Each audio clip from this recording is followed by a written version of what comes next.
नीलावंती एक श्रापित ग्रंथ की पूरी कहानी। दोस्तों, नीलावंती ग्रंथ को भारत सरकार ने बैन कर दिया है क्योंकि इस ग्रंथ को एक श्रापित यक्षिणी के द्वारा लिखा गया है। ऐसा माना जाता है कि जिसने भी लालचवश इस किताब को पढ़ने की कोशिश की उसकी मृत्यु हो गई या फिर वह पागल हो गया।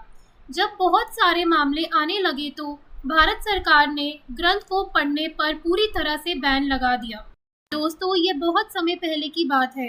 उत्तर प्रदेश के एक छोटे से गांव में एक आदमी था। उसकी एक पत्नी और एक छोटी सी बच्ची थी। जब वह बच्ची 5 वर्ष की हुई तो उसकी माँ की मृत्यु हो गई। इस बच्ची का नाम नीलावंती था। नीलावंती की माँ की मृत्यु के पश्चात नीलावंती के पिता ने उस गांव को छोड़ दिया और नीलावंती को लेकर दूसरे गांव में चले गए। दोस्तों, नीलावंती के पिताजी को आयुर्वेद का अच्छा खासा ज्ञान था। नीलावंती भी अपने पिता से आयुर्वेद का ज्ञान लेती थी। नीलावंती के अंदर एक खासियत थी कि वह पेड़ पौधों, जानवरों, पशु पक्षियों सबकी भाषा समझती थी। नहीं, नीलावंती के स्वप्न में शैतान भी आते थे और नीलावंती को जमीन के नीचे गड़े हुए धन दौलत के बारे में जानकारी देते थे। लेकिन नीलावंती के अंदर उसके पिताजी के अच्छे संस्कार थे, इसीलिए वह सब कुछ जानते हुए भी धन दौलत जमीन के नीचे से खोद कर नहीं निकालती थी।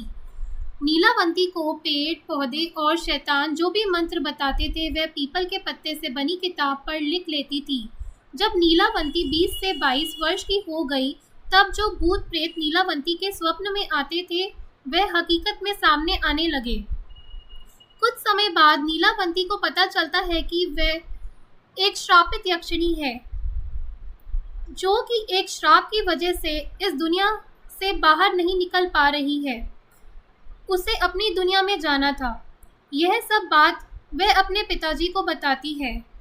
तब उसके पिताजी उससे कहते हैं कि बेटी, यदि तू इस दुनिया की नहीं है और किसी श्राप के कारण तू इस दुनिया में फंसी हुई है तो मैं तुझे नहीं रोकूंगा, अतः तू स्वेच्छा से यहाँ से जा सकती है। फिर नीलावंती उस गांव को छोड़कर जाने लगती है कि उसे एक व्यापारी मिलता है। अतः नीलावंती उस व्यापारी से दूसरे गांव में जाने के लिए कहती है क्योंकि नीलावंती को एक अच्छी आत्मा ने बताया था कि यहाँ से 35 मील की दूरी पर तुम्हें एक गांव मिलेगा और उस गांव में तुम्हें एक बरगद का पेड़ मिलेगा। वहीं से तुम्हें अपनी दुनिया में जाने का रास्ता मिलेगा। इसके अलावा तुम्हें अपने रक्त के साथ साथ पशु पक्षियों की भी बलि देनी होगी। इसी को ध्यान में रखते हुए वह नीलावंती उस व्यापारी से उस गांव में चलने के लिए कहती है। वह व्यापारी नीलावंती को देखकर मंत्रमुग्ध हो जाता है और कहता है कि मैं तुम्हें उस गांव में छोड़ दूंगा, लेकिन बदले में तुम्हें मुझसे शादी करनी पड़ेगी। नीलावंती ने व्यापारी के सामने मुस्कुराते हुए कहा कि ठीक है, मुझे मंजूर है, लेकिन मेरी भी एक शर्त है कि रात के समय मैं तुम्हारे साथ नहीं रहूंगी। मैं कहाँ जाती हूँ, क्या करती हूँ, इसके बारे में तुम मुझसे नहीं पूछोगे। व्यापारी ने कहा कि ठीक है, मुझे मंजूर है। उसके बाद वह व्यापारी नीलावंती को अपने बैलगाड़ी में बिठाकर उस गांव में ले गया। फिर शर्त के अनुसार नीलावंती ने उस व्यापारी से विवाह कर लिया। रात के समय नीलावंती प्रतिदिन बरगद के पेड़ के नीचे तंत्र मंत्र करने के लिए चली जाती थी। वहां पर वो अपना रक्त और पशु पक्षियों की बलि भी चढ़ाती थी। एक दिन रात के समय जब नीलावंती तंत्र मंत्र उस बरगद के पेड़ के नीचे कर रही थी, उसी समय उस गांव के कुछ लोग नीलावंती को पशु पक्षियों की बलि देते हुए देख लेते हैं और उस व्यापारी को जाकर सारी घटना की जानकारी देते हैं। जब अगली रात को नीलावंती अपने समय के अनुसार रात के तंत्र साधना के लिए निकलती है तो उसके पीछे पीछे वह व्यापारी भी चला जाता है और नीलावंती को तंत्र साधना करते हुए देख लेता है। नीलावंती के स्वप्न में शैतान आता है और उसे बताता है कि नीलावंती, कल जब तुम तंत्र साधना के लिए बरगद के पेड़ के नीचे आ जाओगी, उसी समय बरगद के पेड़ के बगल से जो नदी बहती है उस नदी में तुम्हें एक लाश बहती हुई दिखाई देगी। उस लाश के गले में एक ताबीज़ होगा, तुम्हें उसे खोल लेना है। गले से ताबीज़ को निकालने के बाद उसी नदी में तुम्हें एक नाव पर सवार आदमी मिलेगा। तुम्हें इस ताबीज़ को उस आदमी को दे देना है। वह तुम्हें दूसरी दुनिया के दरवाजे तक पहुंचने में तुम्हारी मदद करेगा। उस शैतान ने नीलावंती से यह भी कहा कि तुम्हें अपनी दुनिया में वापस लौटने का सिर्फ यही एक चांस मिलेगा, दोबारा चांस तक नहीं मिलेगा। अगले दिन नीलावंती बहुत खुश हुई और रात के समय बरगद के पेड़ के नीचे चली गई। वह तंत्र साधना करके अपनी रक्त की तथा पशु पक्षी की बलि दे रही थी कि उसे नदी के किनारे एक लाश बहती हुई दिखाई देती है। नीलावंती उस लाश के पास जाती है और उसके गले में बंधे हुए ताबीज़ को निकालने की कोशिश करती है। उसी समय वहां पर एक व्यापारी भी आ गया जो अपने असली शैतानी रूप में आ गया था। वह ताबीज़ की पहली गांठ खोल पाई थी, दूसरा खोलने ही वाली थी कि गांव वाला वहां आ गए और नीलावंती को नरभक्षी समझकर कहने लगे कि ये दोनों शैतान हैं, ये दोनों तो सभी गांव वालों को मार डालेंगे, अतः इन दोनों को मार डालो। सभी गांव वालों ने अपने अपने हथियार लेकर दोनों को दौड़ा लिया। नीलावंती तो बच गई, लेकिन गांव वालों ने उस राक्षस को मार गिराया। राक्षस होने की वजह से वह दोबारा जीवित हो उठा और नीलावंती के पास आकर बोला कि तुम मुझे ये किताब दे दो जिसमें तुमने मंत्रों को लिखा है और मुझे कुछ नहीं चाहिए। तब नीलावंती ने सोचा कि यदि ये किताब इस शैतान को मिल गया तो यह दुनिया के लिए अनर्थ साबित हो सकता है। अतः नीलावंती ने उस किताब को श्रापित करते हुए कहा, जिसने लालच में आकर किताब को पूरा पढ़ लिया उसकी तुरंत मृत्यु हो जाएगी, और जिसने इस किताब को आधा पढ़कर बीच में ही छोड़ दिया वह पागल हो जाएगा। यह कहकर नीलावंती उस किताब को लेकर भाग गई। उसके बाद नीलावंती का आज तक पता नहीं चला कि वह कहाँ गई। कुछ समय पश्चात वह किताब एक साधु को मिलती है। उस साधु के मन में किसी भी तरह का कोई लालच नहीं था। चूंकि वह किताब दूसरी भाषा में लिखी गई थी, अतः उस साधु ने उसे सरलतम रूप में अनुवाद करके लिखा ताकि सबको समझ में आ जाए। नीलावंती के बारे में और एक बात प्रसिद्ध थी कि उसे जानने वाला एक मनुष्य आज भी जीवित है। उसे लोग बांजित कहते हैं और वह माँ बालेश्वर के जंगलों में रहता है। कहते हैं उसकी आयु 1000 वर्ष से भी ज़्यादा है। अब सबसे आसान तरीका तो यह है कि पहले बांजित को खोजा जाए जो उसे जानने वाला है, और उसके पास से जो जानकारी मिले उसके आधार पर नीलावंती की खोज करें। और एक बात आपको बता दूं, जो लोग नीलावंती के पीछे थे वह चाहे जिस भी काल में हुए हो या फिर किसी भी जगह से हो, उनमें एक और समानता थी। वह सभी महाबलेश्वर के जंगलों में जाते देखे गए थे।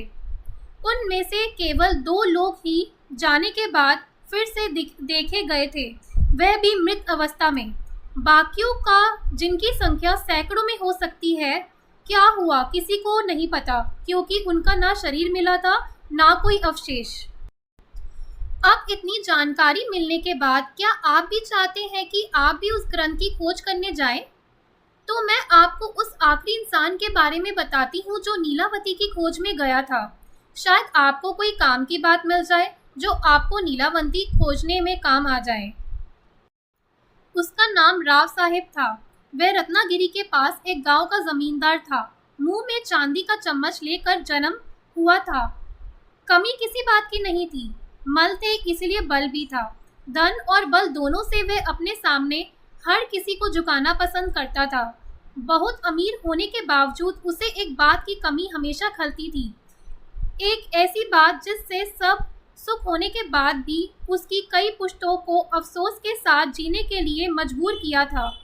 इस बात का पता चलते ही वह एक ही बात सोचने लगते थे कि शायद यह किसी तरह से बदला जा सके।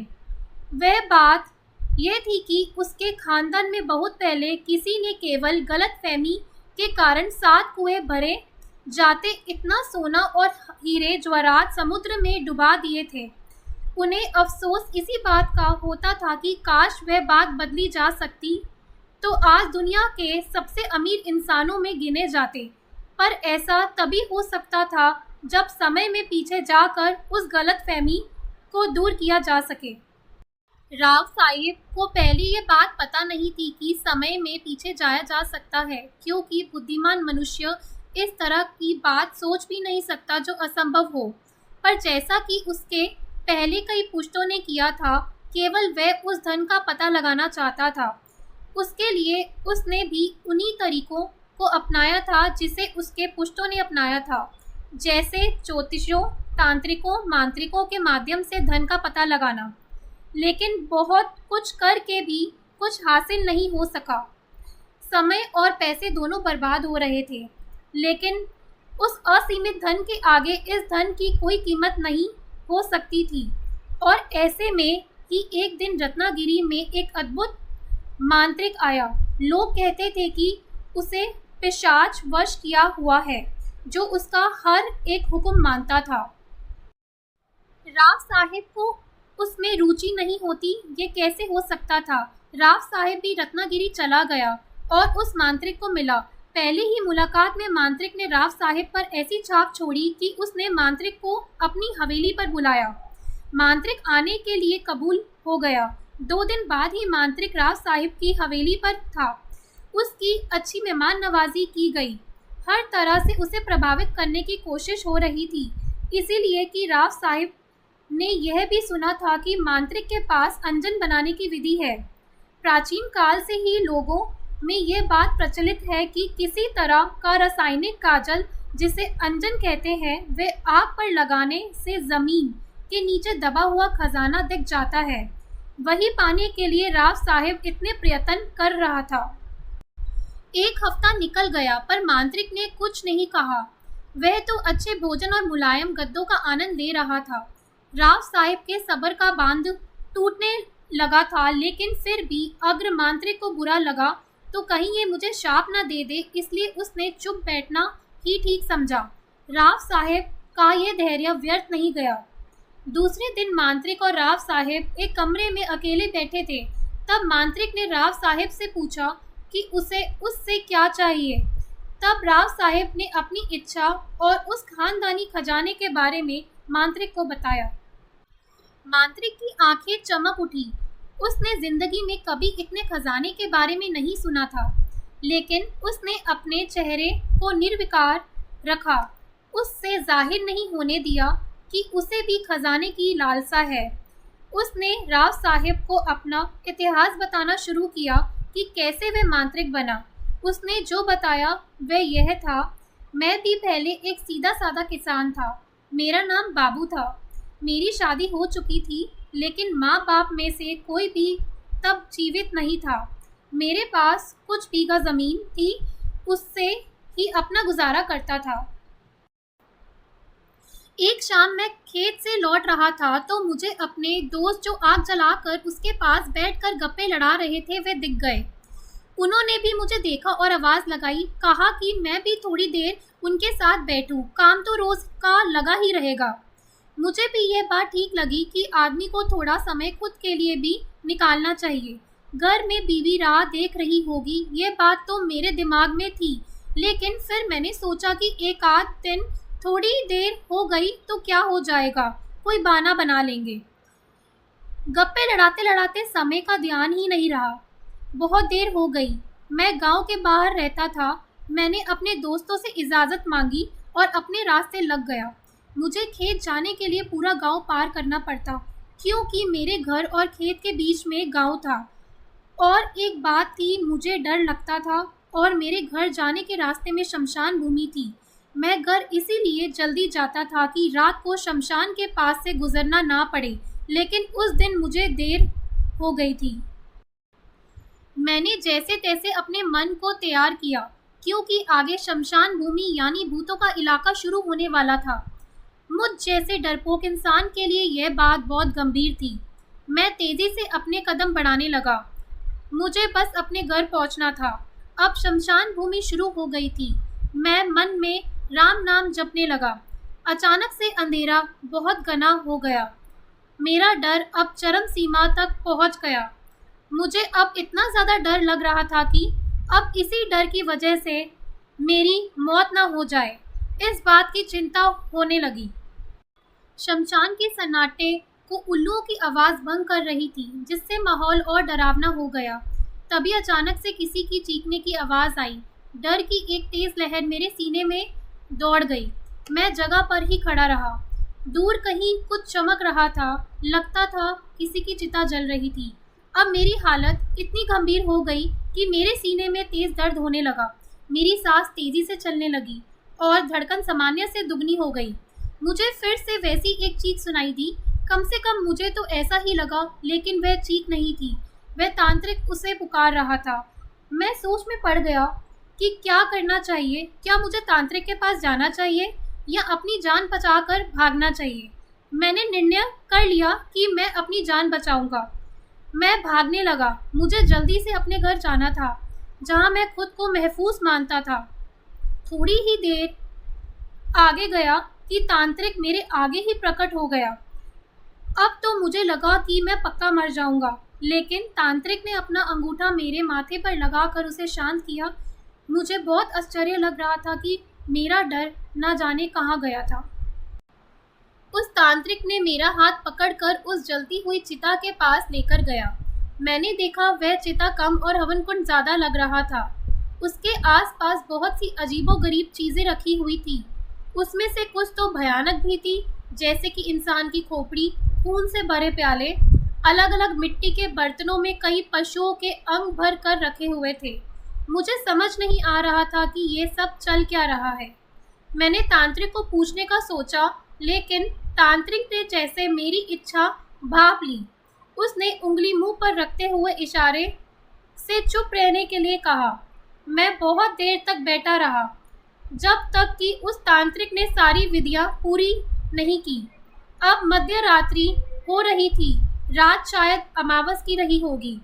तांत्रिक उसकी विधि पूरी होते ही वहां से उठा और उसने मुझे कहा कि उसे आगे की विधि करने के लिए किसी स्त्री की बलि देनी होगी जिसको अब तक बच्चा ना हुआ हो।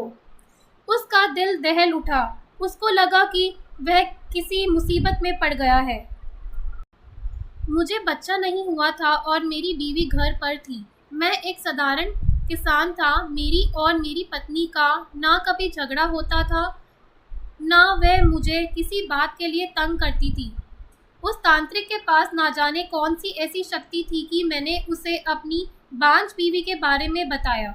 बताते समय भी मुझे लग रहा था कि यह ठीक नहीं है, मुझे ऐसा नहीं करना चाहिए, लेकिन मेरी जुबान अब मेरी नहीं किसी और के बस में थी। तांत्रिक ने जैसे ही मुझसे मेरी बीवी के बारे में सुना तो वह खुश हो गया। उसने मेरे हाथ में एक बहुत बड़ा छुरा दिया और कहा कि अपनी बीवी को यहाँ लेके आओ या फिर उसका सिर काट कर लेके आओ। साथ में एक इंसान की खोपड़ी भी दी और कहा कि यदि बीवी साथ में नहीं आती और अगर मैं सिर काटने का फैसला लेता हूँ तो जैसे ही गर्दन पर छुरी लगाऊं, तुरंत इस खोपड़ी में खून जमा करूं, बिना एक भी बूंद जमीन पर गिराए। मैंने छुरा हाथ में पकड़ लिया। मुझे आश्चर्य हो रहा था कि मैंने ऐसा क्यों किया। मैं घर की तरफ जाने लगा, जहाँ मेरी बीवी सोच रही होगी कि उसका पति हर रोज दिन ढलने से पहले खेत से लौट आता है, लेकिन आज ऐसा क्या हुआ कि मध्य रात्रि के बाद भी वह नहीं आ पाया। शायद उसने बहुत देर तक मेरी राह देखी थी और वैसे ही दरवाजे के पास सो गई। मेरा घर सुनसान इलाके में नहीं था। मेरे घर के आसपास भी थोड़ी दूर पर कई घर बनाए हुए थे, लेकिन देहातों में लोग जल्दी सो जाते हैं, तो 2-4 कुत्तों के अलावा कोई नहीं दिख रहा था। हालांकि कुत्ते कोई नया इंसान गुजरने पर भौंकते जरूर थे, लेकिन मुझसे उनकी पहचान थी, इसीलिए वह हिले तक नहीं। मैं अपने घर की तरफ बढ़ा। दरवाज़ा अंदर से बंद नहीं किया था। घर में कुछ था ही नहीं, तो चोरों का कैसा डर, सिर्फ आगे धकेला हुआ था। मैंने सोचा ये अच्छा हुआ, अगर दरवाज़ा बंद होता तो बीवी जाग जाती, जिससे सारा पासा पलट सकता था। बीच बीच में मुझे हैरानी भी हो रही थी कि मैं इतना निर्दयी कैसे हो सकता हूँ, जो किसी तांत्रिक के कहने पर अपनी बेगुनाह बीवी को बेवजह मार डाले। लेकिन यह मेरा दिमाग सोच रहा था। शरीर की कृति इससे बिल्कुल विपरीत, जैसे कोई और मेरा शरीर चला रहा हो। मैं दरवाज़ा धकेल कर अंदर गया तो वहीं पर मेरी बीवी सोती हुई दिख गई। मेरा दिमाग जोर जोर से चिल्लाने को चाहता था। मैं चाहता था कि बीवी को चिल्लाकर उठा दूं और भाग जाने के लिए कहूं, लेकिन मैं कुछ नहीं कर पाया। मैंने धीरे से छुरा और खोपड़ी बगल में रख दी। अब मेरे हाथ बहुत सफाई से बीवी का गला घोंट रहे थे। मेरी अभागी बीवी को आंखें खोलने तक का मौका नहीं मिला। वह छूटने के लिए बहुत छटपटाई, लेकिन सिर्फ कुछ पल के लिए, और फिर सब कुछ शांत हो गया। बाबू का मन बहुत व्याकुल हो गया, लेकिन शरीर से वह वैसे ही निर्विकार था। मैं अपने घर में थैला ढूंढने लगा जिसमें छुरा और खोपड़ी रख सकूं। मुझे थैला मिल गया। मैंने थैले में छुरा और खोपड़ी रखी, थैला कंधे पर लटका दिया, फिर धीरे से अपनी बीवी का शव उठाकर कंधे पर लिया और घर से बाहर आया। बाहर से कुंडी लगाकर घर बंद किया और शमशान की ओर बढ़ा, जहां वह तांत्रिक मेरी राह देख रहा था। शमशान में पहुंचने के बाद मैंने अपनी बीवी का शव उस हवन कुंड के पास लिटा दिया और तांत्रिक को कहा कि मैं उसकी गर्दन काटने की हिम्मत नहीं कर पाया। तांत्रिक ने कहा कि वह ये काम खुद कर लेगा। तांत्रिक ने मुझे बैठने का इशारा किया और उसने दूसरी विधि प्रारंभ कर दी। उसने मेरी बीवी के शव की मांग भरी। हवन कुंड की अग्नि जब बहुत ज़्यादा प्रज्वलित हो गई तो उसने बड़ी सफाई के साथ मेरी बीवी का सर धड़ से अलग कर दिया। खून की धारा बहने लगी, जो तांत्रिक ने पहले से ही नीचे पकड़े इंसानी खोपड़ी में गिर रही थी। क्योंकि उसे मरे ज़्यादा देर नहीं हुई थी, तो खून अभी भी गर्म था। जब खोपड़ी खून से पूरी भर गई तो तांत्रिक ने आधे से ज़्यादा खून हवन कुंड में डाल दिया। थोड़ा खून जो बचा हुआ था वह उसे कुछ मंत्र बोलने के बाद घुट घुट कर पीने लगा। मैं बिल्कुल सुन्न हो गया। ऐसा अघोरी कांड मैंने कभी सपनों में भी नहीं देखा था, जैसा मेरी नज़रों के सामने घट रहा था। तांत्रिक ने खून पीने के बाद उसी छुरे से मेरी बीवी गले से नाभि तक एक चीर लगाया और उसमें हाथ डालकर दिल, आते, गुर्दा आदि अंग निकाल कर उस अग्नि में डाल रहा था। साथ ही भयानक आवाज़ें में मंत्र के उच्चार भी कर रहा था। यह सब अगले 1 घंटे तक चलता रहा। जब मेरी बीवी के कपड़ों के अलावा कुछ नहीं बचा तब यह सब थम गया। अब शमशान का सन्नाटा महसूस होने लगा था। कभी कभी चट चट आवाज़ें करती हवन कुंड की लड़कियां की आवाज़ें के अलावा कोई हलचल नहीं हो रही थी। अग्नि पहले से ज़्यादा धू धू कर जल रहा था। तभी घना कोहरा छाने लगा, लेकिन सिर्फ मेरे और तांत्रिक के आसपास जैसे एक घेरा बन रहा हो। हवन कुंड से एक भयानक पिशाच प्रकट हो गया। उसने तांत्रिक से कहा कि वह उसका कोई भी हुक्म मानेगा और पूछा कि अभी उसे क्या करना है। तांत्रिक ने कहा कि फिलहाल उसको कुछ नहीं करना है, लेकिन जब मैं बुलाऊं तब उसे आना होगा।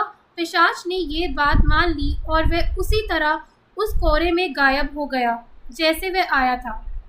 तांत्रिक ने मुझसे कहा कि हमें अब यहाँ से निकलना होगा, क्योंकि थोड़ी ही देर में सूरज निकल जाएगा और यदि किसी ने हमें यहाँ देख लिया तो बहुत हंगामा हो जाएगा।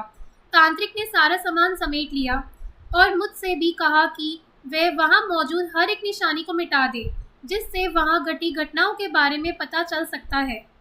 मैंने भी वही किया जो मुझसे कहा गया। सब हो जाने के बाद तांत्रिक शमशान के पीछे के रास्ते से निकलने लगा। उसने मुझे भी अपने साथ आने के लिए कहा। हवन कुंड और बाकी सब तांत्रिक विधियों की चीज़ें हटाने के बाद ही मैं पहले जैसा बन गया था और डर से कांपने लगा था। मुझे समझ में आ गया था कि मेरे हाथ से कितना बड़ा गुनाह हुआ है। मैं तांत्रिक को पूछने लगा कि मेरे साथ उसने क्या किया था, लेकिन तांत्रिक ने जवाब दिया कि अगर मैं उसके साथ चलूँ तो मुझे सब कुछ बता दिया जाएगा। वैसे भी अब वहाँ रहना मेरे लिए अच्छा नहीं होता। यही सोचकर मैं उसके साथ चल पड़ा। लगभग 4 दिन तक सफ़र करने के बाद हम दोनों रात को उस खंडर में पहुँचे जहाँ वह तांत्रिक रहता था। मैंने वहाँ पर देखा तो वहाँ भी वैसे ही अघोरी चीज़ें दिखाई दी जैसे शमशान में थी। फ़र्क ये था कि तब मैं उन सब का हिस्सा नहीं था, लेकिन अब ना चाहते हुए भी वह मेरी ज़िंदगी में दाखिल हो चुकी थी। यह मेरी भविष्य का हिस्सा बनने वाली थी। हम दोनों ही बहुत थक चुके थे। हालांकि हमने बीच बीच में रुककर थोड़ा सा आराम किया था, लेकिन वह हमारी थकान दूर करने के लिए काफ़ी नहीं था। इसीलिए आते ही तांत्रिक और मैं दोनों सो गए। सूरज माथे पर आया तब जाकर तांत्रिक की आंखें खुली। वह उठा और साथ में मुझे भी उठाया। हम दोनों नदी पर जाकर स्नान करने आए। हम दोनों को भूख भी बहुत लगी थी क्योंकि 4 दिन से बहुत थोड़ा अन्न पेट में गया था। लेकिन वहाँ पर ना चूल्हा था, ना भोजन की और कोई व्यवस्था। लगता था कि तांत्रिक वहाँ से कई महीनों के लिए बाहर आया था। तभी तांत्रिक ने जोर से पुकारा, सुलेमान। 4 दिन पहले अमावस की रात को एक स्त्री की बलि देकर जिस पिशाच को वश किया था, वही पिशाच आकर खड़ा हो गया और पूछने लगा कि उसके लिए क्या आदेश है। तांत्रिक ने उसे सबसे अच्छा खाना और पीने के लिए महंगे से महंगे पेय लाने के लिए कहा। पिशाच ने सिर्फ चुटकी बजाई और जिन चीज़ों की मांग की गई थी वह चीज़ें सामने थी। यह देखकर मेरी आंखें खुली की खुली रह गई।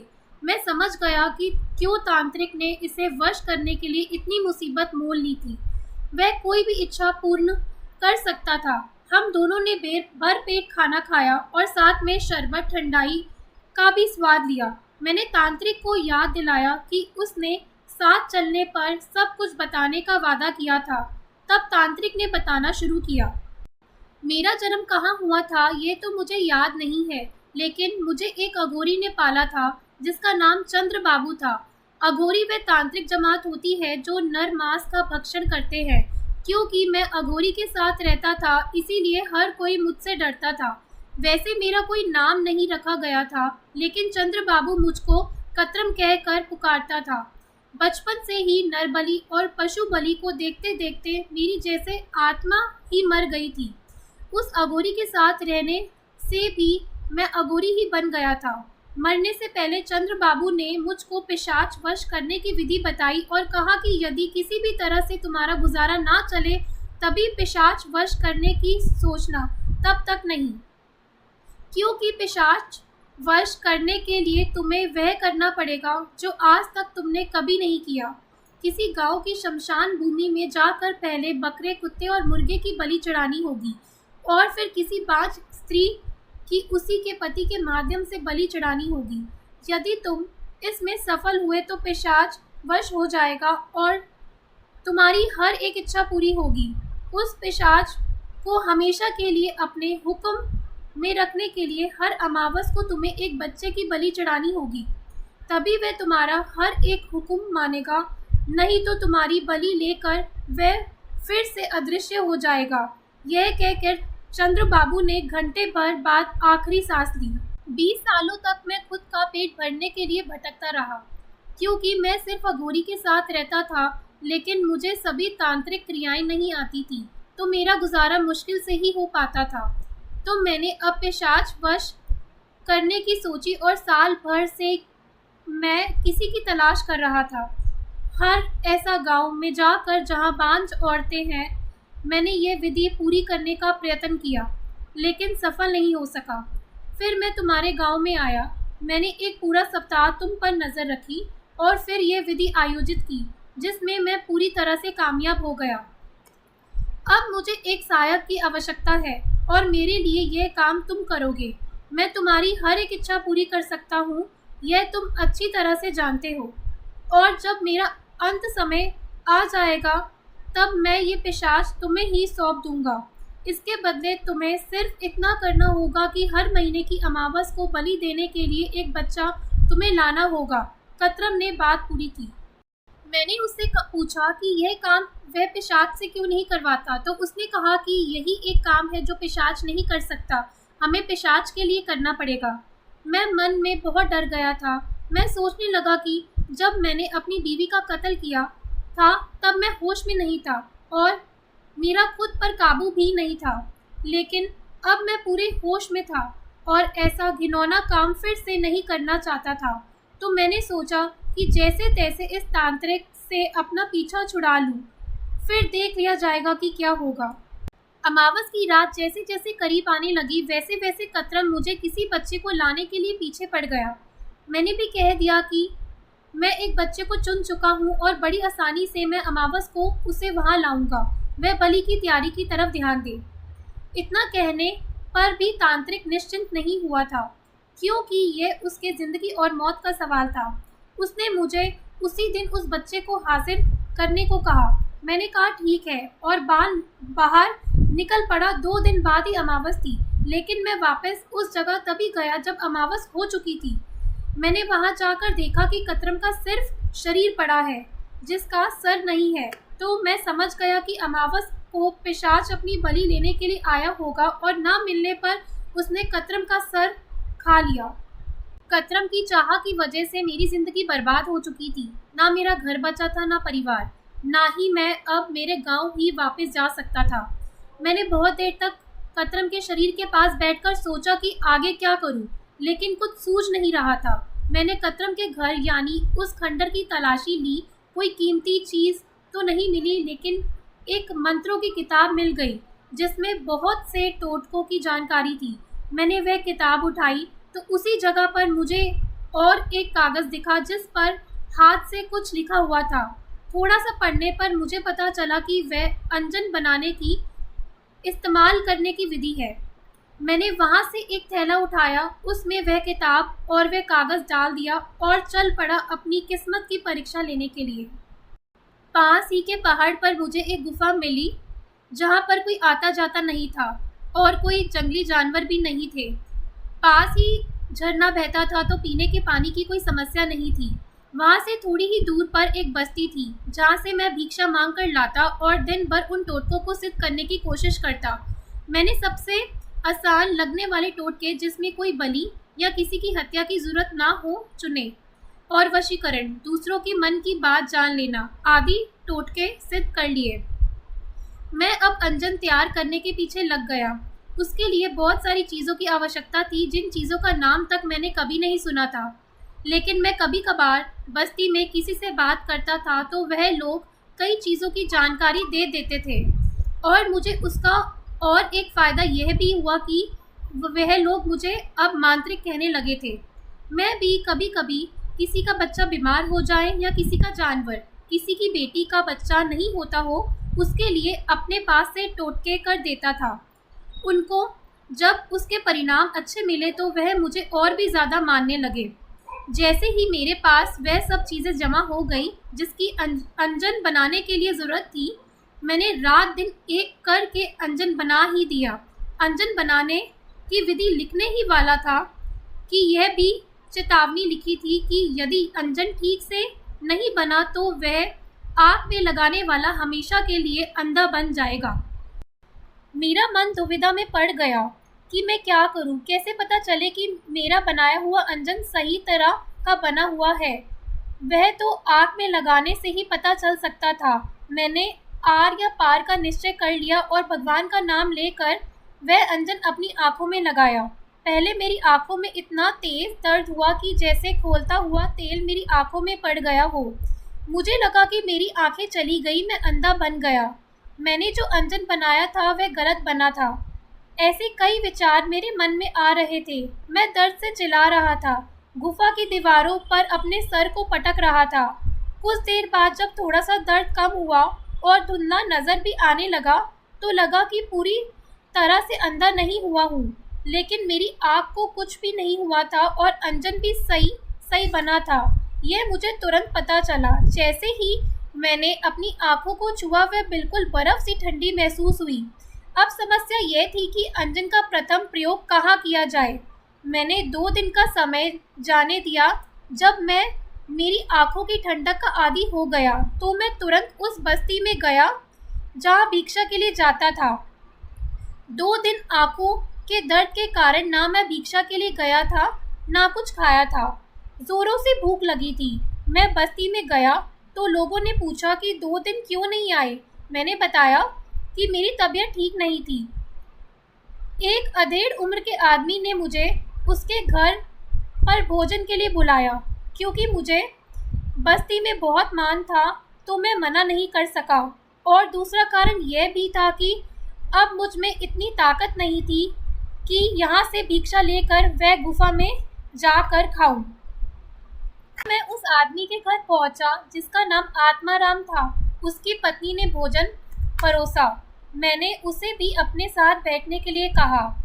हम दोनों ने भोजन किया और भोजन के बाद जब हम गप्पे लड़ाने के लिए बैठे तो मैंने अभी तक भूख की वजह से ध्यान नहीं दिया था कि वह आदमी बहुत गरीब था। घर बहुत साधारण था और सामान तो ना के बराबर था। मैंने उससे पूछा कि क्या तुम्हारा गुजारा ठीक से नहीं चलता, तो उसने बताया कि उसे तब से काम करने के लिए मन नहीं लगता जब से किसी बुजुर्ग ने यह बताया कि उसके दादाजी ने बहुत सारा धन एक घड़े में बंद करके खेत में कहीं गाड़ दिया है। तो तब से वह दिन भर खेत का एक एक हिस्सा खोदता रहता है, इसीलिए बाकी चीज़ों की तरफ ध्यान देने के लिए समय नहीं मिलता। उसकी बीवी ही किसी खेत पर रोज़ी के लिए जाती थी, जिससे जैसे तैसे उनका गुजारा चल जाता था। जैसे ही मैंने खेत में धन की बात सुनी, मुझे अंजन की परीक्षा लेने का मौका दिखा। मैंने उसे कहा कि अगर मैं उसे उस धन का सही पता दूँ तो क्या मुझे वह उसमें से आधा धन देगा। तो उसने मेरी बात मान ली। उसी रात मैं उसे लेकर उसके खेत में गया। जैसा कि मैंने अंजन के उपयोग के बारे में पढ़ा था, उसके लिए हिरन के सींग चाहिए थे जो मेरे पास पहले से थे। मैं उसमें से खेत को देखने लगा। हिरन का सींग आग पर लगाते ही ज़मीन मानो जैसे कांच की बनी हुई हो ऐसे दिखने लगी। दूर एक आम के वृक्ष के नीचे मुझे कुछ चमकता दिखाई दिया। मैं आत्माराम के साथ उस वृक्ष के पास गया तो मैंने फिर से हिरन का सींग आंखों पर लगाया और उसके जड़ की तरफ देखने लगा। मेरे आश्चर्य का ठिकाना नहीं रहा जब मैंने स्पष्ट रूप से एक पितला का घड़ा उसके अंदर के सोने सहित ज़मीन के अंदर कम से कम 3 हाथ नीचे देखा। मैंने आत्माराम को वहाँ खोदने के लिए कहा, क्योंकि वह 10-12 सालों से फिर खोदने का ही काम कर रहा था। तो उसने कुछ ही देर में 3 हाथ गहरा गड्ढा खोद डाला और घड़ा साफ तौर से दिखाई देने लगा। हम दोनों ने मिलकर वह ऊपर निकाला, जो बहुत वज़नदार था। उसमें बहुत सारे सोने के सिक्के थे। जैसा कि तय हुआ था, उसने ईमानदारी से उसमें से आधे सिक्के मुझे दिए। मैंने उसे एक कपड़े में बांधकर अपनी गुफा की ओर चल पड़ा और वह अपने घर की ओर। दूसरे दिन पूरी बस्ती में ये बात फैल गई। मेरी गुफा के चारों ओर तो मानो मेला लग गया था। उस दिन से मेरी जिंदगी ही बदल गई। खजाना ढूंढने वाला मांत्रिक इसी नाम से मेरी प्रसिद्धि हो गई। अब मेरे पास ज़्यादातर ऐसे ही लोग आते जिनको अपने खेत या घर से गड़ा हुआ धन निकालना हो, पर हर जगह धन होता ही था ऐसा नहीं है। कई जगह सिर्फ अफवाहें होती थी। फिर भी मैंने कई लोगों के घर के खजाने ढूंढने में मदद की और उसमें से आधा हिस्सा कमाया। लेकिन अब तक की मेरी सबसे ज़्यादा कमाई सिर्फ 500 सिक्कों की थी। मैंने जब तुम्हारे मुंह से तुम्हारे खानदानी खजाने के बारे में सुना तो मुझे लगा कि अगर ये खजाना ढूंढने में मैं तुम्हारी मदद कर सका तो मुझे ज़िंदगी भर कोई काम करने की ज़रूरत नहीं है। मैंने मेरी पूरी कहानी तुम्हें इसीलिए बताई कि जब मैं तुमसे आधे खजाने की मांग करूं तो तुम मुझे लालची ना समझो। मांत्रिक बाबू ने बोलना ख़त्म किया। राव साहब ने कहा, यह सब सुनकर मेरा आपके प्रति विश्वास और भी बढ़ गया है। मैं आपसे वादा करता हूँ कि जब खजाना मिलेगा तब उसमें से आधा खजाना मैं आपको दूंगा। बाबू ने फिर राव साहब से कहा कि हर खजाने की खोज की शुरुआत उसके जगह के पता चलने पर ही होती है, और जैसा कि राव साहब ने बताया था कि उसके पुरखों ने उनका खजाना समुद्र में डुबो दिया था, तो बाबू ने उससे पूछा कि उसे यह बात कैसे पता चली। राव साहब ने एक बही के बारे में बताया जिसमें उसके परदादा ने खजाने के बारे में लिखा था। तो भी राव साहब ने वह बही दिखाई जिसमें लिखा हुआ था, थे खजाने बहुत दुनिया में लेकिन यह खजाना खोजना नहीं है मुमकिन। भर जाते कुएं साथ ऐसी वह राशि धन की, देखकर वैभव सारा मिट जाती प्यास मन की। क्या कारण था पता नहीं जो आया इसकी राह में, पुश्ते कितनी चली गई इस धनराशि की चाह में। कई वीरों ने प्राण त्याग दिए धन पर्वत के इस शोध में, लेकिन डुबा दी गई अनंत धनराशि सागर तीर्थ की गोद में।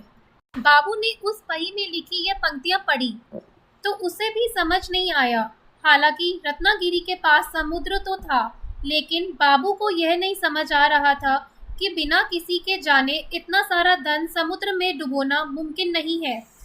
किसी ने तो उसे देखना चाहिए था, क्योंकि अगर धन को सागर में डुबोने की बात सच है तो यह एक दिन में नहीं हो सकता था, अगर इतना सारा धन था। बाबू ने भी बहुत सोचा, मगर उसको इसके समाधान नहीं मिल पाया। उसने वह बही फिर से देखी तो उसे कई पत्रों पर कुछ उल्टे अक्षर जो आसानी से नज़र भी नहीं आते और पढ़े भी नहीं जाते थे दिखाई दिए। उसने उस कागज़ को उठाकर प्रकाश की ओर पकड़ा तो कुछ अक्षर नज़र आए। उसने वह अक्षर कागज़ पर उतार दिए। वह उल्टे दिख रहे थे, इसीलिए आईने के सामने पकड़ लिया तो उसे एक नाम नज़र आया, नीलावंती। मांत्रिक ने जल्दी से राव साहिब को बुलाया और उसे उसके बारे में बताया जो उसे अभी पता चला था। नीलावंती नाम सुनकर राव साहिब भी चौंक गया, क्योंकि मांत्रिक बाबू और राव साहिब भी महाराष्ट्र के बाकी के लोगों की तरह इस प्राचीन लोक कथा के बारे में जानते थे कि नीलावंती नाम का एक ग्रंथ है जिससे पशु पक्षियों की भाषा समझी जा सकती है। लेकिन इसका संदर्भ इस खजाने से कैसे है, ये समझ नहीं आ रहा था। राव साहिब की हवेली पर एक नौकर काम करता था जिसका नाम था माणिक। उसने उन दिनों की बात सुनी। वह भी अच्छी तरह से जानता था कि उसका मालिक वर्षों से खजाने की खोज में लगा हुआ था, तो शायद उनको अपनी जानकारी से मदद हो जाए। ये सोचकर उसने राव साहिब को कहा कि वह नीलावंती के बारे में कुछ जानता है। राव साहिब ने बताने को कहा तो उसने बताया कि सुना है कि नीलावंती में समय में पीछे जाने का भी ज्ञान लिखा हुआ है। शायद आपके पुरखे उसकी मदद से वह खजाना खोजना चाहते हो। राव साहिब और मांत्रिक बाबू दोनों ही उस बात से सहमत हो गए, क्योंकि नीलावंती के बारे में जितना भी किंवदंतियां प्रचलित थी उसमें से यह भी एक थी।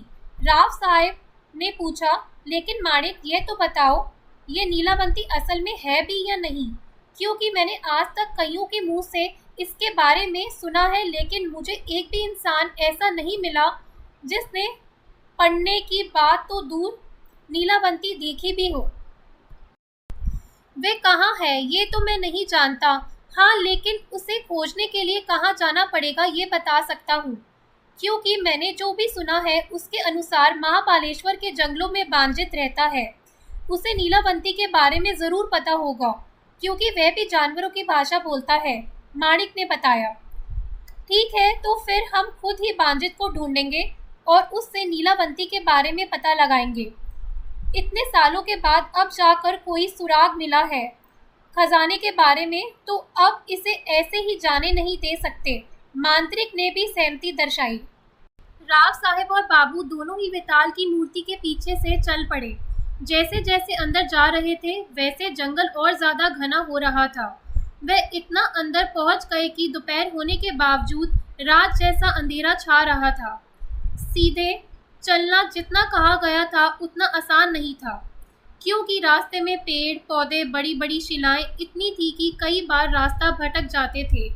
उन्होंने मशाल चलाई जो साथ में लाई थी। पता नहीं कितनी देर हुई, लेकिन ना वेताल की मूर्ति दिखने का नाम ले रही थी, जंगल खत्म होने का। अचानक से उन्हें एक आकृति आवाज आई। साफ नहीं दिखी, लेकिन पता चल रहा था कि वह एक मूर्ति है। दोनों ही मूर्ति के पास पहुंचे और सोचने लगे कि अब आगे क्या। तभी मूर्ति जिसकी पीठ इनकी तरफ थी वह अपना सर इनकी तरफ घुमाने लगी। दोनों ही डर से कांपने लगे। उन्हें समझ आया कि क्यों बांजित की खोज में आया हर इंसान मरा हुआ पाया गया है। लेकिन सिर्फ डर नहीं, जिस जगह पर वे खड़े थे वहां की जगह धीरे धीरे सिकुड़ने लगी, इतनी कि लगता था वे दोनों उसमें पिस जाएंगे। चारों ओर से जगह इतनी संकरी हो गई कि उन दोनों का दम घुटने लगा। तभी उनके पैरों के नीचे एक सुरंग तैयार हो गई और वे दोनों उसमें गिर गए।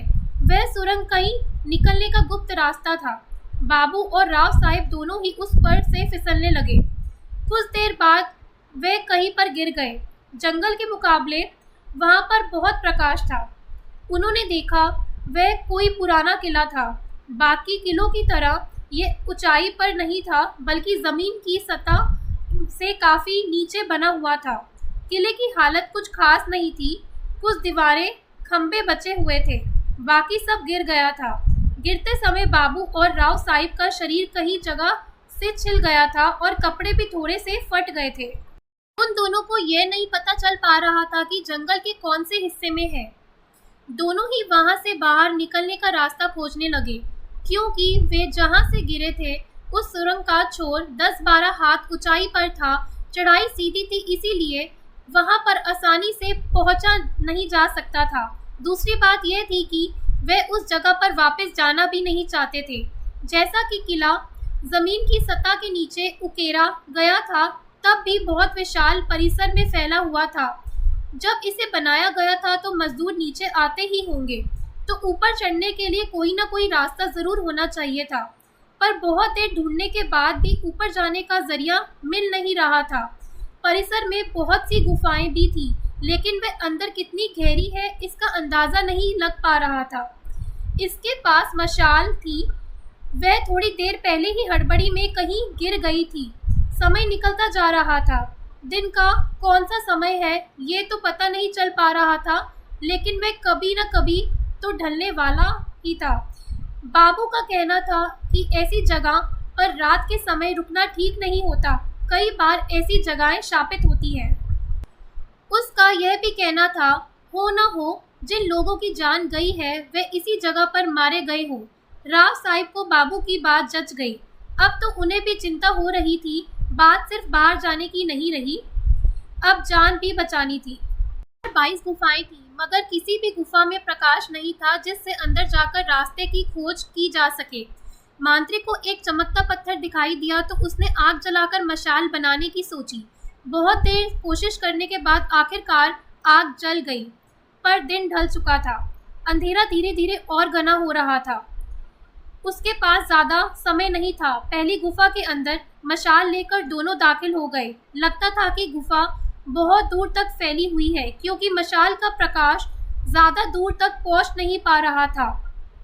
वह जितना भी आगे जाते उतनी गुफा और दिखाई देने लगती थी। दिन भर जंगल में चलने के कारण पहले ही दोनों के पैरों ने जवाब दे दिया था। ऊपर से वह उस सुरंग से भी गिरे थे जिससे भी चोट पहुंची थी। पेट में कौवे हल्ला मचा रहे थे, और ऐसे में यदि एक गुफा इतनी बड़ी हुई तो क्या कर सकते थे। मशाल आदि खत्म हो गई। तभी बाबू ने कहा, हम और आगे नहीं जा सकते, क्योंकि फिर वापस जाने के लिए प्रकाश नहीं बचेगा। अगर इसी गुफा में फंसे रह गए तो दिन निकलने पर भी प्रकाश नहीं आएगा, और दिशा का पता ना चलने के कारण गुफा के अंदर ही फंस जाएंगे। तो राव साहिब का कहना था कि पता नहीं हमारा यह निर्णय गलत निकल जाए तो हो सकता है कि बाहर जाने का रास्ता इसी गुफा में से निकले। समस्या दोनों ओर से थी और वे दोनों ही दुविधा में पड़ गए। दोनों को एक दूसरे के मत सही लग रहे थे। निर्णय लेने के लिए वक्त नहीं था, नहीं तो मशाल वहीं पर बुझ सकती थी। वे गुफा के बहुत अंदर तक आए थे। बाबू ने कहा कि राव साहिब की बात ठीक है, लेकिन हम पहले बाहर जाते हैं, बहुत सारी मशालें बनाते हैं और दूसरी गुफा से फिर से शुरुआत करेंगे। यदि बाकी गुफाओं में रास्ता नहीं मिला तो फिर से पहली गुफा में जाएंगे। इससे हमारे बचने के मौके बढ़ जाएंगे। राव साहिब ने बात मान ली। दोनों गुफा से बाहर आ गए। बाबू की बात बिल्कुल सही थी, क्योंकि गुफा के दरवाजे तक पहुंचते ही मशाल बुझ गई थी। रात को क्योंकि तारे नजर आ रहे थे, तो बाबू जो रात को खजाने निकालने के लिए जाते समय तारों से ही समय का अंदाजा लगाया करते थे। वह समझ गया कि आधी रात बीत चुकी है, अब खतरा पहले से ज्यादा बढ़ चुका है, क्योंकि रात का यही वह समय था जिसमें सभी अनहोनी घटनाएं हुआ करती थी। साधनों की कमी की वजह से मशालें बनाने में बहुत समय लग रहा था। वैसी परिस्थितियों में भी बाबू ने 5 मशालें बना ली थी, लेकिन उन्हें यकीन नहीं हो रहा था कि इतनी मशालें एक गुफा के लिए भी काफ़ी होगी। बाबू भी थक गया था। उसका मन तो कह रहा था कि रास्ता खोजना ज़रूरी है, लेकिन तन साथ नहीं दे रहा था। उसे विश्राम की सख्त जरूरत थी। राव साहब की स्थिति भी इससे अलग नहीं थी। दोनों ने सुबह होने का इंतजार करने का फैसला किया और बाहर ठंड लग रही थी, इसीलिए उस गुफा के अंदर सोने चले गए जिसमें वह पहले जा चुके थे। वह ज्यादा अंदर नहीं गए थे। दोनों लेट गए। भूख और थकान के मारे उनका बुरा हाल था। लेटते ही दोनों की आंख लग गई। तभी राव साहब को कहीं से पायल की आवाज सुनाई दी। पहले उसने सोचा कि यह उसका वहम होगा। कभी कभी थकान की वजह से भी दिमाग भ्रम पैदा करने लग जाता है। फिर से वैसी ही आवाज। अब की बार बाबू की भी आंखें खुल गई और वह उठकर बैठ गया। राव साहब को पहले से उठा देखकर बाबू जान गया कि उस अकेले को ये आवाज नहीं सुनाई दी। फिर से पायल की आवाज आई, इस बार ज्यादा तेज। दोनों को डर तो बहुत ज्यादा लग रहा था, लेकिन उसका सामना करने के अलावा उन दोनों के पास कोई और रास्ता था भी नहीं। एक दूसरे का हाथ थामे हुए दोनों गुफा से बाहर निकले और देखने लगे कि आवाज कहाँ से आ रही है। थोड़ी देर बाद फिर से आवाज आई। वह किसी गुफा से आ रही थी, पर कौन सी यह पता नहीं चल रहा था। बाबू ने मशाल जलाई और वे दोनों हर एक गुफा के मुंह पर जाकर सुनते कि आवाज कहाँ से आ रही है। सभी गुफाओं के मुंह एक दूसरे से सटे हुए थे। वे जैसे ही 13वीं गुफा के पास पहुंचे, आवाज ज्यादा ही तेज हो गई। वे दबे पांव गुफा के अंदर जाने लगे। डर अब हद से ज्यादा बढ़ने लगा था। बाबू का पहला का डरपोक स्वभाव फिर से उभर गया और उसके पांव थर थर कांपने लगे। वे गुफा के काफी अंदर चले गए थे, लेकिन जितना वे आगे जाते थे आवाज उतनी ही अंदर से आती हुई लगती थी। तभी बहुत दूर कहीं एक टिमटिमाती रोशनी दिखी, बिल्कुल बाबू के हाथ की मशाल जैसी। वे धीरे धीरे उस ओर बढ़ने लगे। वह रोशनी गुफा के अंदर बनी और गुफा से ही आ रही थी। वे उस छोटी गुफा के मुहाने तक पहुंच गए और जैसे ही अंदर का दृश्य देखा तो दंग रह गए। एक किशोर वयीन लड़का जिसने हाथ में एक लाठी थी जिसमें घुंघरू बांधे हुए थे, वह अपनी लाठी जमीन पर मार रहा था। उससे पायल जैसी आवाज निकल रही थी। उसके आसपास जंगल के हर एक जानवर का नया एक प्रतिनिधि उपस्थित था, जैसे उन सब की सभा हो रही हो और वह लड़का उनका नेतृत्व कर रहा हो। वह लड़का प्रत्येक जानवर से बात कर रहा था। बाबू और राव साहिब समझ गए कि यह वही है जिसकी तलाश वे कर रहे थे। बांजिद में शेर, भेड़िया, लोमड़ी, लक्कड़बग्गा, हिरन, मोर, सांप, बिच्छू आदि कई प्रकार के जंगली पशु थे। जंगल में जिसका आपस में बैर होता था, वो जानवर भी एक दूसरे के पास बैठे हुए थे। बाबू और राव साहिब हैरान हो गए। वे सोच रहे थे कि अंदर कैसे जाएं। कहीं किसी जानवर ने हमला कर दिया तो। वे गुफा के अंदर तो आ गए, लेकिन आगे नहीं बढ़े। तभी उस लड़के की नजर उन पर पड़ी। उसने अपना सिर हिलाकर उनको पास आने के लिए कहा। बाबू और राव साहिब दोनों भी उसके पास चले गए। उस लड़के का चेहरा इतना आकर्षक था कि ना बाबू ने ना ही राव साहिब ने इतना खूबसूरत इंसान अपनी पूरी जिंदगी में देखा था। उसने सिर्फ एक धोती पहनी हुई थी। उसका बदन बेहद गटीला था। पुष्ट भुजाएं थी, लंबे बाल कंधे पर झूल रहे थे और मुस्कान तो क्या कहना। कोई इंसान ही क्या, जानवर भी उस मुस्कान का कायल हो जाता। उसके चेहरे पर एक अजीब सी शांति थी जो उन्होंने किसी के चेहरे पर नहीं देखी थी। संसार के सभी सुविधाओं से दूर सिर्फ इन जानवरों के बीच रहकर भी वह इतना खुश दिखता था जितना खुश संसार का सबसे अमीर इंसान भी ना हो। लड़के ने उनसे पूछा कि वे यहाँ कैसे पहुँचे। यह उसे मालूम है, लेकिन उनके यहाँ आने का हेतु क्या है, यह वह जानना चाहता था। उसने कहा कि यदि वे नीलावंती के बारे में जानने आए हैं तो मुश्किल है कि वे यहाँ से जिंदा वापस जाएं। उन्हें मारा नहीं जाएगा, लेकिन नीलावंती का रहस्य ही यह था कि उसे एक बैठक में सुनना पड़ता है। लड़के का कहना था कि वह एक बैठक में उसे सुना सकता था, लेकिन सुनने वालों में इतनी क्षमता न होने के कारण वे अपने जान से हाथ धो देते थे। तब राव साहिब ने कहा कि उन्हें नीलावंती के बारे में सिर्फ इतना जानना है कि उनके किसी पुरखे ने लिखी किताब का उससे क्या संबंध है। उनकी जानवरों की भाषा समझने में कोई रुचि नहीं है और अपने खानदानी खजाने बाबू से मुलाकात और उस गुफा तक पहुंचने की पूरी कहानी बताई। तब लड़के ने कहा, मेरा कोई नाम नहीं है। मैंने यहाँ आने वाले लोगों के मुंह से ही सुना है कि लोग मुझे बांजिद के नाम से जानते हैं। लोग समझते हैं कि मैं जानवरों की भाषा जानता हूँ। यह नीलावंती की वजह से है, लेकिन मैंने उस ग्रंथ को पढ़कर जानवरों की भाषा नहीं सीखी। खुद रुद्रगणिका नीलावंती ने मुझे यह भाषा सिखाई है। क्या नीलावंती स्त्री है? यह हमें नहीं पता था। हमने सिर्फ इतना ही सुना है कि नीलावंती नाम का एक ग्रंथ है जिसे पढ़ने से जानवरों की भाषा समझ आती है, राव साहब ने कहा। लेकिन आप नीलावंती के बारे में क्यों जानना चाहते हैं, जरा बताइए, बांजिद ने कहा। राव साहब ने अपने जेब में रखा वह कागज निकाला जिस पर खजाने का उल्लेख किया गया था और जिस पर नीलावंती अक्षर उल्टे लिखे गए थे। वह कविता पढ़ते ही बांजिद मुस्कुराने लगे। बाबू और राव साहब दोनों उसके चेहरे की तरफ देखने लगे। बांजिद ने कहा कि इसका उत्तर तो बहुत ही आसान है। बांजिद ने कहानी शुरू की, क्योंकि यह मेरे जन्म से पहले की बात है और मेरी उम्र अभी 1100 साल है, तो यह घटना बहुत पुरानी है। आप इसे ध्यान से सुनिए, क्योंकि इस कहानी में आपके खजाने का रहस्य छुपा हुआ है। पहले के लोग बहुत ही अक्लमंद थे। वे जानते थे मनुष्य प्रकृति के साथ इतना नहीं एकरूप हो पाते जितने पशु पक्षी पेड़ पौधे होते हैं। इसी से वे इस सृष्टि में अपना वजूद बनाए रखते हैं।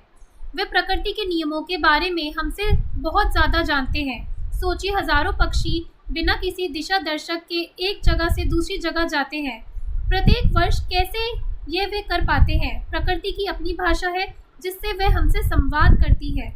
मनुष्यों को भी वह भाषा समझती थी, लेकिन फिर जैसे जैसे मनुष्य यंत्रों का सहाय लेने लगा तो उसे प्रकृति के साथ संवाद करने की आवश्यकता कम लगने लगी। जिन लोगों को अब भी प्रकृति के रहस्य जानने थे, उनके लिए उसका एकमात्र जरिया था जानवर, जिनसे बात करके वह उन रहस्यों को उजागर कर सकता था। तो हमेशा से ही वह जानवरों की भाषा सीखने की कोशिश में लगा हुआ था। हालांकि कामयाब कोई विरला ही होता था, वह भी एकाध जानवर की भाषा में, परंतु इतना काफ़ी नहीं था। फिर किसी ने जाना कि बच्चे का जन्म होने के बाद यदि उसको पहली बार पिलाया जाने वाला पानी जंगल में रख कर जब सभी पशु पक्षी जानवर पी ले तो उसका एक घुट बच्चे को उन सभी जानवरों की भाषा का ज्ञानी बनाएगा जिन्होंने वह पानी पिया है। जिसने यह बात खोजी थी वह मनुष्य था, नीलावंती का पिता।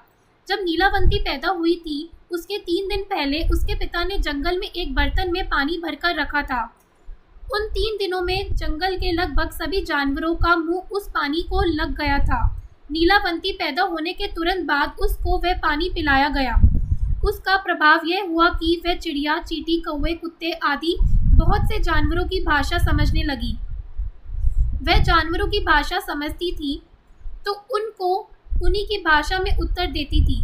लेकिन जब गांव के लोगों में यह पता चला कि छोटी सी लड़की के मुंह से इंसानी भाषा से पहले जानवरों की आवाज़ निकल रही है, तो उन्होंने उसके पिता से कहा कि यह लड़की शापित है, इससे गांव पर कोई संकट आ सकता है, तुम इसे जिंदा नहीं रख सकते। नीलावंती के पिता ने गांव वालों को समझाया कि यह सिर्फ उसके किए हुए प्रयोग का नतीजा है, पर किसी ने उसकी एक नहीं सुनी। पंचायत बिठाई गई और सभी ने एक मत से निर्णय किया कि ऐसी लड़की जो जानवरों की आवाज़ें निकालती हो उसे जीने का कोई अधिकार नहीं है। हो सकता है उसके माध्यम से जंगली शापत, सांप, बिच्छू गांव में घुसे और हमारे बच्चों और प्रियजनों को नुकसान पहुंचाए। उससे पहले ही यदि इस लड़की को मार दिया जाए तो उसकी नौबत ही नहीं आएगी। नीलावंती के पिता ने यह प्रयोग इसलिए किया था कि उसे पशुओं की अद्भुत दुनिया का रहस्य समझने थे कि कैसे भूकंप, उल्कापात, बाढ़, बारिश का प्रमाण और समय, इसका पता इन जानवरों को पहले ही लग जाता है। यदि इनसे यह बात जान ली जाए तो हम भी मनुष्य की कितनी संकटों से रक्षा कर सकते हैं। जब पंचायत के निर्णय का पता नीलावंती के माता पिता को चला तो उनके पैरों तले जमीन ही खिसक गई। नीलावंती की मां ने कहा कि हमें कैसे भी करके इस लड़की को बचाना चाहिए। जिन पशुओं की भाषा जानने की वजह से इसकी जान खतरे में पड़ गई है, अब वही इसकी रक्षा करेंगे। सिर्फ 12 दिन की नीलावंती को लेकर उसके माता पिता जंगल की ओर भागे और उसे लेकर वहीं रहने लगे। नीलावंती को भी जंगल बहुत पसंद आया और जंगल के श्रापदों को भी नीलावंती भा गई। सभी जानवर जिनकी नीलावंती भाषा बोलती थी वह नीलावंती से बहुत प्यार करते थे। जिसकी भाषा नहीं आती थी उनकी भाषा नीलावंती सहवास से सीख गई। 2 साल की होने तक तो नीलावंती जंगल के किसी भी जीव की भाषा बोल और समझ रही थी और साथ ही अपने माता पिता के साथ मनुष्य की भाषा में भी बोल रही थी। उसके पिता का जो सपना था वह साकार हो चुका था। उन्हें ऐसे ऐसे रहस्य नीलावंती के माध्यम से पता चल रहे थे जो कभी कानों से भी नहीं सुने थे। नीलावंती को कई बार जानवर या सांप कहीं दबे हुए खजाने के बारे में बता देते थे तो नीलावंती के पिता जाकर उस जगह से वे खजाना लाते और उससे कई गरीबों की गुप्त रूप से मदद करते थे। ऐसे ही 16 साल निकल गए। अब नीलावंती एक बहुत ही सुंदर किशोरी में बदल गई। एक बार की बात है जब 5-6 लुटेरे कहीं से नीलावंती के पिता का पीछा करते हुए उस जंगल में पहुंच गए। नीलावंती और उसके परिवार को जीने के लिए जो भी आवश्यक था वह उस जंगल से मिल जाता था। थोड़ा बहुत खर्चा सिर्फ कपड़ों पर ही होता था तो बहुत सा खजाना उसी गुफा में पड़ा हुआ था। लुटेरों ने जब वह देखा तो उनकी आंखें चौंधित गई। बहुत सारा खजाना बिना किसी मेहनत के मिल गया तो यह देखकर वह बहुत खुश हो गए। नीलावंती की उपस्थित रहते कोई भी उस गुफा की तरफ नहीं आ सकता था क्योंकि जंगल के सभी जानवर उसकी रक्षा करते थे और उनसे उसे कहीं की भी घटना का पता चल जाता था। लुटेरों ने खजाना छीनने के लिए नीलावंती के माता पिता को मार डाला। हालांकि ये घटना एक चील के माध्यम से नीलावंती को तुरंत पता चल गई मगर उसे आने में थोड़ी देर हो गई। वह पहुंची तब तक लुटेरे जा चुके थे मगर ज्यादा दूर नहीं जा सके। नीलावंती ने जानवरों को संदेश भेजा कि कोई भी जिंदा जंगल से बाहर नहीं निकल पाए। लुटेरे जंगल से नहीं निकल पाए। रास्ते में ही हाथियों के झुंड ने उन्हें कुचल डाला। पर इस घटना ने नीलावंती को बहुत आहत किया। उसके हृदय को बड़ी चोट पहुंची। उसके पिता बहुत ही साधु स्वभाव के इंसान थे।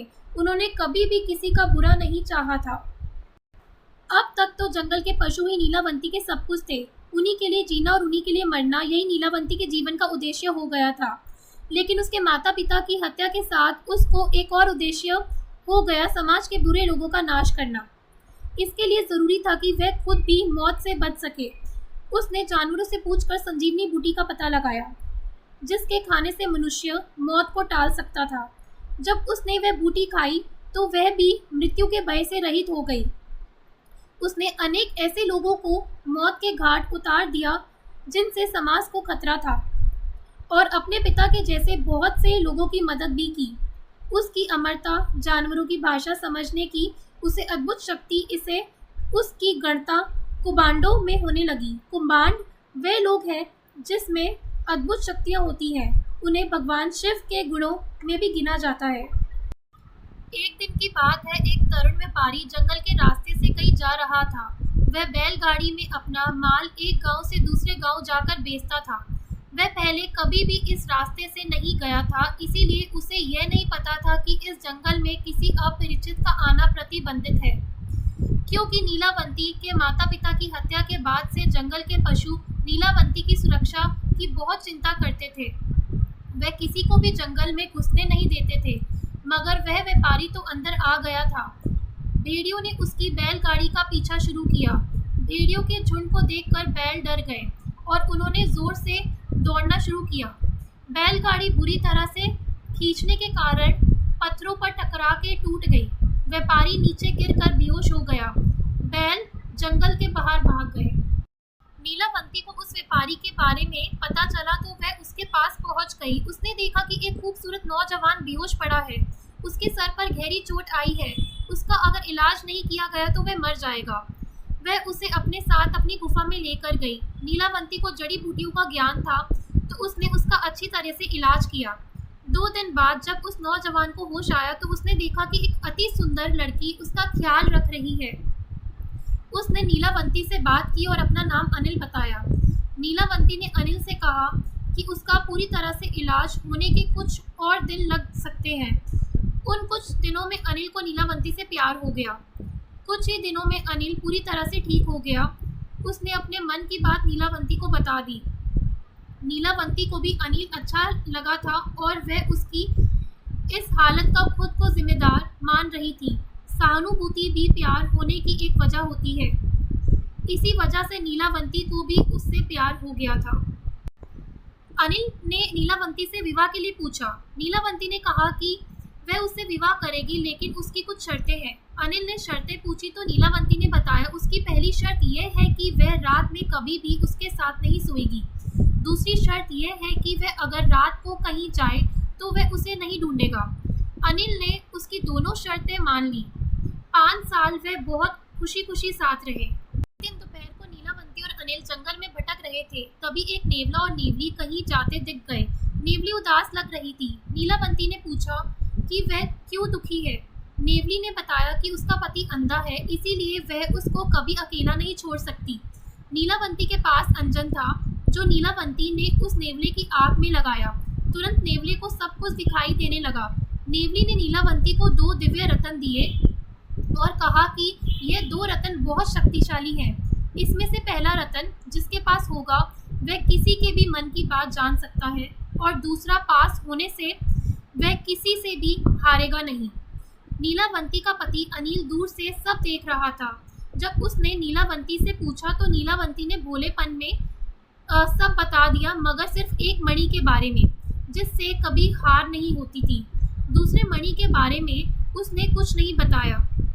इसीलिए नहीं उसका अनिल के ऊपर विश्वास नहीं था, बल्कि वह उस मणि की परीक्षा लेना चाहती थी। की इच्छा हुई कि सदा जीत दिलाने वाली वह मणि उसके पास हो। उसने नीलावंती से वह मणि मांग ली। नीलावंती ने कहा कि उसे उनकी क्या जरूरत, तो अनिल ने कुछ नहीं बताया। लेकिन उसने दूसरी मणि के प्रभाव से उसके मन की बात जान ली कि अनिल उस जंगल से बाहर जाकर उस राज्य पर विजय प्राप्त करना चाहता था जिसमें वह जंगल था। वह मणि उसके पास होने से यह बहुत आसान हो जाता।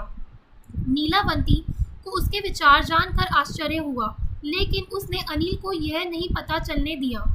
एक रात जब नीलावंती और अनिल, जो शर्तों की वजह से अलग अलग सोए हुए थे, तब अनिल को दूर से भेड़िए के चिल्लाने की आवाज़ आई। वह नीलावंती को बता रहा था कि उसे अब भगवान शिव के गढ़ों में जाकर रहना चाहिए, लेकिन शिव गढ़ों में स्थान पाने के लिए जो चीज़ें आवश्यक है वह एक प्रकार का तावीज़ है, जिसका पता भेड़िया उसे बताना चाहता था। नीलावंती ने भेड़िए का संदेश सुना तो तुरंत वह नदी की तरफ निकल पड़ी। नीलावंती जाने के थोड़ी देर बाद अनिल भी उसके पीछे निकल पड़ा। नीलावंती जान गई कि अनिल उसका पीछा कर रहा है, लेकिन उसने उससे मना नहीं किया। नदी के किनारे पहुंचने पर भेड़िया नीलावंती से मिला और उसने बताया कि अभी थोड़ी देर बाद एक प्रेत नदी में बहता हुआ आएगा। उसकी कमर में वह तावीज़ बंधा हुआ है जिसकी मदद से वह भगवान शिव के गणों में शामिल हो सकती है। नीलावंती नदी के किनारे ही उस प्रेत का इंतजार करती हुई बैठ गई। आधी रात के समय नदी में एक प्रेत बहता हुआ आया। नीलावंती उस प्रेत के पास गई और उसे खींचकर किनारे पर लेकर आई। अनिल पूरी घटना पेड़ के पीछे छुपकर देख रहा था। नीलावंती की पीठ अनिल की तरफ थी तो उसे वह क्या कर रही है ये नहीं दिख रहा था। नीलावंती ने प्रेत के कमर में बंधा ताबीज़ देखा। वह बहुत ही विशेष दिख रहा था और खुद से चमक रहा था। नीलावंती ताबीज़ खोलने लगी, लेकिन वह इतनी मजबूती से बंधा था कि छूटने का नाम नहीं ले रहा था। नीलावंती ने आसपास देखा कि काटने के लिए कोई चीज़ मिल जाए, लेकिन पत्थर भी नहीं थे, सिर्फ रेत ही थी। नीलावंती दांत से रस्सी काटने के लिए प्रेत के ऊपर झुक गई। अनिल, जो पीछे से घटना देख रहा था, उसे लगा कि नीलावंती प्रेत खा रही है। वह बहुत डर गया और भागकर गुफा में जाकर बैठ गया, जिससे नीलावंती को कुछ पता ना चले। अनिल को पता नहीं था कि नीलावंती ने उसे उसके पीछे आते हुए देख लिया था। बड़ी मुश्किल से वह तावीज़ निकालने के बाद नीलावंती उसे लेकर अपनी गुफा में आ गई। अनिल वहीं पर बैठा हुआ था। उसने पूछा कि वह कहाँ गई थी। नीलावंती ने उसे विवाह के वक्त की शर्तें याद दिलाई, लेकिन अनिल ने कहा कि वह सब जानता है कि वह मुर्दा खाने के लिए गई थी और उसे अब ऐसी औरत के साथ संबंध नहीं रखना, वह उसे छोड़कर जा रहा है। नीलावंती ने उसे रोका नहीं पर समझाने की कोशिश की। वह मुर्दा नहीं खा रही थी, पर अनिल कुछ सुनने की हालत में नहीं था। वह तुरंत वहां से चला गया। नीलावंती को भगवान शिव के गणों में शामिल होने के लिए आवश्यक तावीज़ तो मिल गया था, लेकिन उसने सोचा कि वह जाने से पहले आज तक उसने जितना ज्ञान इकट्ठा किया है उसकी विरासत ग्रंथ के रूप में पीछे छोड़ना चाहती थी। उसने शुरुआत से सब कुछ लिखा, चींटी की भाषा कैसे समझे, उसके संकेत क्या होते हैं आदि प्रकार से धीरे धीरे जंगल के सभी जानवरों के बारे में लिखा, उनकी भाषा लिखी। इसमें बहुत समय लग गया। वह एक बहुत बड़ा ग्रंथ बन गया जिसका कोई नाम नहीं था, ना पढ़ने का कोई क्रम था। वह तो बस बहुत सी जानकारी का संकलन था। उसमें आत्माओं से संपर्क बनाने के तरीके भी लिखे थे। अब उसे कोई शिष्य चाहिए था जिसे वह इस ग्रंथ को पढ़ने का तरीका और उसके रहस्य को बता सके, लेकिन इतने महत्वपूर्ण ज्ञान को वह इतनी आसानी से किसी को भी नहीं सौंप सकती थी। वह हर दिन इसी तलाश में होती थी कि कोई ऐसा उसे मिल जाए जिसे यह ज्ञान सीखना तो था, लेकिन वह उसका गलत इस्तेमाल ना करे। एक दिन जब वह जंगल में रोज की तरह घूम रही थी, तब उसे मैं मिल गया। मुझे किसी कुंवारी माँ ने लोक लज्जा के डर से जंगल में छोड़ दिया था। नीलावंती ने मेरी माँ भी पाल नहीं सकती थी, इतनी अच्छी तरह से पाला। मैं भी बड़े होते होते जानवरों की भाषा और वह सब ज्ञान जो नीलावंती ने उस ग्रंथ में लिखा था सीख गया। हालांकि इसके लिए मुझे ग्रंथ पढ़ने की आवश्यकता नहीं पड़ी। जब मैं 16 साल का हो गया, जैसे मैं अब हूँ, तो नीलावंती, जिसे मैं माँ कहकर ही पुकारता था, मुझे मेरे उससे मिलने की कहानी बताई और कहा कि उसे अब उसकी असली जगह पर जाना होगा। उसने मुझे संजीवनी विद्या दे दी, जिससे मैं दीर्घजीवी हो गया और मेरी आयु भी थम गई। पिछले 1000 सालों से मैं 16 वर्ष की अवस्था का ही हूँ। संजीवनी विद्या देने के बाद नीलावंती ने किसी मंत्र का उच्चारण किया तो उसे लेने के लिए दूसरी शिव गणिकाएं आईं। उनके साथ नीलावंती हमेशा के लिए शिव गणों के साथ रहने चली गई। फिर मैं भटकते भटकते इस जंगल में आया और यहीं पर बस गया। तब से मैं यहीं रहता हूँ और इस जंगल की रक्षा करता हूँ। बांजित ने कहानी पूरी की। लेकिन तुमने हमारे प्रश्न का उत्तर ही नहीं दिया, बाबू ने कहा। हाँ, मैं बताना तो भूल गया कि तुम्हारे किसी पुरखे ने जो कविता लिखी है, उसमें जो सागर तीर्थ का नाम है वह समुद्र के लिए नहीं लिखा गया है। असल में सागर तीर्थ उसी जगह का नाम है जहाँ नीलावंती पैदा हुई थी। 1000 सालों में उसका नाम जरूर बदल गया होगा, लेकिन मैं वह जगह जानता हूँ क्योंकि मेरी माँ ने भी मुझे वही उसी सागर तीर्थ के जंगल में छोड़ा था, बांजित ने बताया। आज वह जगह किस नाम से जानी जाती है? राव साहब ने पूछा। आज वह जगह जानी जाती है रामलिंग के जंगल के नाम से, बांजित ने जवाब दिया। मुझे वह जगह पता है, महाराष्ट्र के मराठवाड़ा प्रांत का बहुत ही प्रसिद्ध तीर्थ स्थल है वहाँ, बाबू ने बताया। बांजित ने फिर दोनों को अपनी आंखें बंद करने को कहा और पलक झपकते ही उसी वेताल की मूर्ति के पास छोड़ दिया जहाँ से बाबू और राव साहिब ने जंगल में प्रवेश किया था। बाबू और राव साहिब ने आंखें खोली तो सामने वही वेताल की मूर्ति थी जिससे आगे जंगल में रास्ता जाता था। उन्होंने अपने पीछे आवाज सुनी तो वही गडरिया वहाँ पर भेड़ें चरा रहा था और उनसे कह रहा था, मेरी मानो तो यहाँ से वापस चले जाओ, यहाँ से कोई जिंदा वापस नहीं आया है। उनको यकीन नहीं हुआ कि इतना सब घट गया था, लेकिन समय अब भी वही का वही था। तो यह सच था, नीलावंती से समय पर काबू किया जा सकता है, लेकिन नीलावंती कहाँ है यह तो किसी को भी नहीं पता। उसे सिर्फ किस्मत से ढूंढा जा सकता है। नीलावंती उसी को मिलता है जो उसे इस्तेमाल नहीं करना चाहता। अब राव साहिब और बाबू को रामलिंग जाकर खजाना ढूंढना था। वे रामलिंग पहुंच गए, लेकिन वहां जाकर उन्हें पता चला कि सालों पहले किसी राजा को यहाँ का खजाना मिल गया। उसी पैसों से यहाँ रामलिंग का मंदिर बना हुआ था। अब क्या किया जाए, सब खत्म हो गया। खजाने की खोज भी और नीलावंती की तलाश भी। खजाने का इस्तेमाल हो चुका था, नीलावंती भी बांजित के पास सुरक्षित थी। यह थी उस आखिरी इंसान की कहानी जिसने नीलावंती की खोज की थी, लेकिन नीलावंती आज भी रहस्य बनी हुई है। उसकी खोज करने वाले आज भी उसको ढूंढते रहते हैं। अगर आपको नीलावंती सुननी है तो आपको पता है कि महाबालेश्वर के जंगल में वेताल की मूर्ति के पीछे से रास्ता मिल जाएगा। लेकिन क्या आप वहां सच में जाना चाहते हैं? दोस्तों, अगर आपको ये कहानी अच्छी लगी तो लाइक करना और आगे ऐसी कहानियाँ और सुनने के लिए बेल आइकन प्रेस करके चैनल को सब्सक्राइब करना।